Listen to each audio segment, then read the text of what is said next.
നമ്മുടെ ചെറുപ്പത്തിൽ പേനുണ്ടായോ തലയിൽ? എന്റെ തലയിൽ ഒരു ഒരു ഒരു ഒരു പനംകൊല പോലെയായിരുന്നു എനിക്ക് മുടി. ഒരു ഈര ഒരു പേന എന്റെ തലയിൽ ഉണ്ടായിരുന്നില്ല.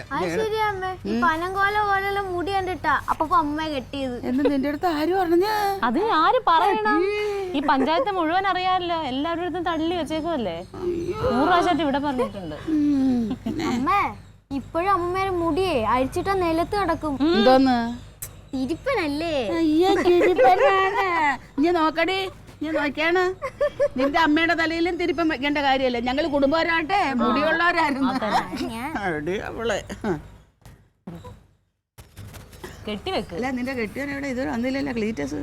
ആ ക്ലീറ്റോനെ അങ്ങനെ വീട്ടിൽ കയറിയിരുന്നാ മതിയോ? എന്തെല്ലാം കാര്യങ്ങളുണ്ട്. എന്തെല്ലാം കാര്യം? എന്തോന്ന്? ഇന്ന് സെക്രട്ടേറിയറ്റിൽ കുത്തിയിരിപ്പ് സമരമുണ്ട്. പൊന്നെ, ആ പൊള്ള വയറും കൊണ്ട് അവൻ എങ്ങനെയാ കുത്തിയിരിക്കുന്നത്? അങ്ങ് സഹിക്കാൻ പറ്റുന്നില്ല ചിരി വന്നിട്ട്. സഹിക്കുന്നില്ല എന്നെ. ക്ലീറ്റോൻ അങ്ങനെ കുത്തിയിരിക്കൊന്നും വേണ്ട, അണികൾക്ക് വേണ്ടി അങ്ങ് പ്രസംഗിച്ചാൽ മതി. നേതാവല്ലേ. വേണ്ട വരുന്ന കുത്തിയിരിപ്പ് സത്യാഗ്രഹം. എഴുന്നേക്കി എല്ലാവരും ഒന്ന് അങ്ങനെ ഇരുന്നേ, അങ്ങനെ ഒന്നിരുന്നേ. എന്തിന് എന്നിരുന്നിരുന്ന് അന്യം നിന്ന് പോയ ഈ കാഴ്ച എന്ന് പകർത്തിക്കൊണ്ട് നോക്കണോ? നോക്കണ്ട. ഓ എന്താ ചേർച്ച, എന്താ ഒത്തൊരുമ. ഇനി ചെവന്തിക്ക് നാളെ പോലെ പേര് നോക്കാൻ കെട്ടിയവിടെ ഉണ്ടാവും. അങ്ങനെ ഏട്ടൻ എന്റെ തലയിട്ട് നോക്കിയിരിക്കേണ്ട കാര്യമൊന്നുമില്ല.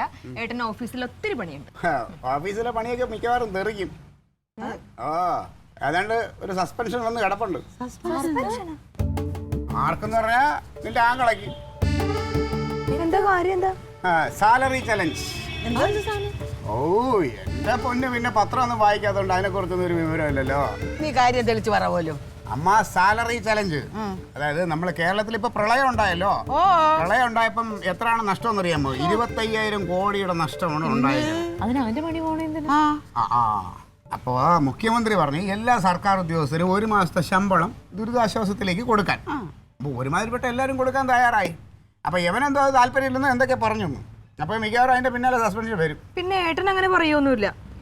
ഏട്ടൻ പറയാം. ഞാനൊന്നും പറയുന്നില്ല. പിന്നെ അമ്മയ്ക്ക് വേറെ സന്തോഷമുണ്ട് കേട്ടോ. നിങ്ങളുടെ പെൻഷൻ നിന്ന് 1 മാസത്തെ പെൻഷൻ തുക ദുരിതാശ്വാസത്തിലേക്ക് കൊടുക്കണം. അതൊരു നല്ല കാര്യമല്ലേ. ഞാൻ 2 മാസത്തെ പെൻഷനാ കൊടുക്കാൻ തീരുമാനിച്ചിരിക്കുന്നു. കണ്ടോ, അമ്മയ്ക്ക് അത് തോന്നിയില്ല 2 മാസം കൊടുക്കുക. അപ്പൊ നിയമം എന്താണ് 1 മാസത്തെ ശമ്പളം കൊടുത്താല്? അപ്പൊ എന്താണ് അത് തന്നെ വരട വെച്ച് അനുഭവിച്ചോട്ടെ. അല്ല നീ വാ, എനിക്ക് വിശക്കുന്നു. വാടിയോട്ട് എന്താ ആലോചിച്ചോണ്ടിരിക്കുന്നു? എന്താ അമ്മേ കാര്യം? നീ കേട്ടോണ്ടിരിക്കുകയല്ലേ ഇതത്രേ. നീയിപ്പോ എന്തോ ചെയ്യാനാ? അവൻ വരട്ടെ എന്തായാലും. എന്തായാലും ഇത് ഇങ്ങനെയൊക്കെ തന്നെ വരുമെന്ന് എനിക്കറിയായിരുന്നു. അപ്പൊ എന്തായാലും അളിയന് സർക്കാർ എന്താണെന്നും സർക്കാരിനെ നിയന്ത്രിക്കുന്നവർ ആരൊക്കെയാണെന്നും അവരുടെ വില എന്താണെന്നൊക്കെ ഇതോടുകൂടി പഠിച്ചോളൂ. അല്ല അതിന് എന്ത് ഈ ഗാലറി ചലഞ്ച് എന്ന് പറഞ്ഞെന്താ? ഗാലറി കുന്തം എടി, ഗാലറി അല്ലടി സാലറി, മാസ ശമ്പളം. അല്ല ക്ലീറ്റോ, അതിനെന്തിനാ അവന്റെ ജോലി കളയണ? എന്തിനാ ജോലി പോവോ? ജോലി പോകുന്നാ മിക്കവാറും അവന്റെ കാര്യത്തിൽ തീരുമാനമാവും. അതെ, എവിടെയെങ്കിലൊക്കെ ഒരു പൊതു സ്ഥലത്തൊക്കെ പോയിന്ന് നാക്കിന് എല്ലില്ലാതെ പലതും വിളിച്ചു പറയുമ്പോ ആലോചിക്കണം ഇങ്ങനെയൊക്കെ ഉണ്ടെന്ന്. ക്ലീറ്റോ എന്തൊക്കെ പറയുന്ന പ്രസംഗത്തില്? എടി ഞാനൊക്കെ പ്രസംഗിക്കണേ അതിനൊക്കെ കറക്റ്റ് അളന്ന് മുറിച്ച് എവിടെ എന്ത് പറയണം എന്നുള്ള ചിട്ടയോട് കൂടിയാണ് നമ്മൾ പ്രസംഗിക്കുന്നത്. കാരണം നാളത്തെ കുറിച്ച് ആലോചിക്കണം നമ്മള്. ഇതങ്ങനെയൊന്നും ഇല്ലല്ലോ. സർക്കാരിന്റെ പൈസ വാങ്ങിച്ചിട്ട് സർക്കാരിനെ കുറ്റം പറഞ്ഞ അതാണ്.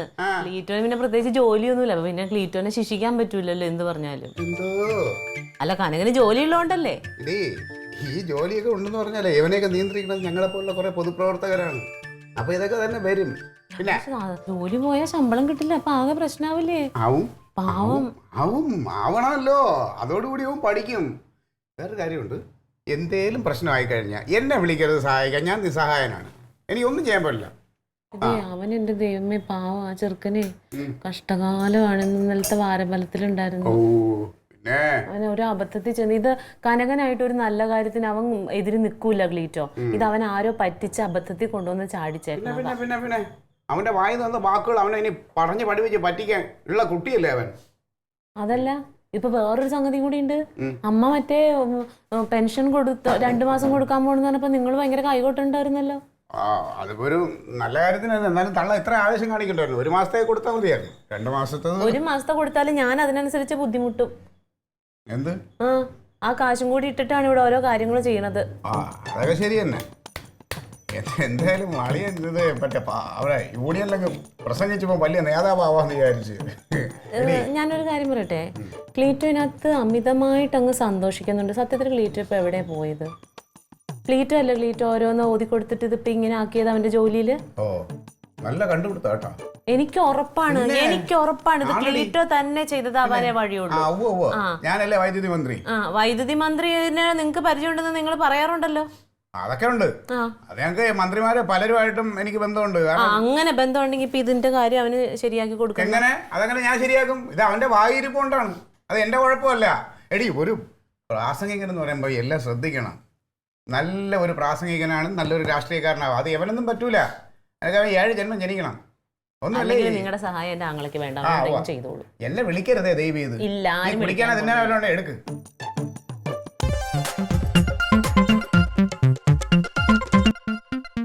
Alien versus Alien.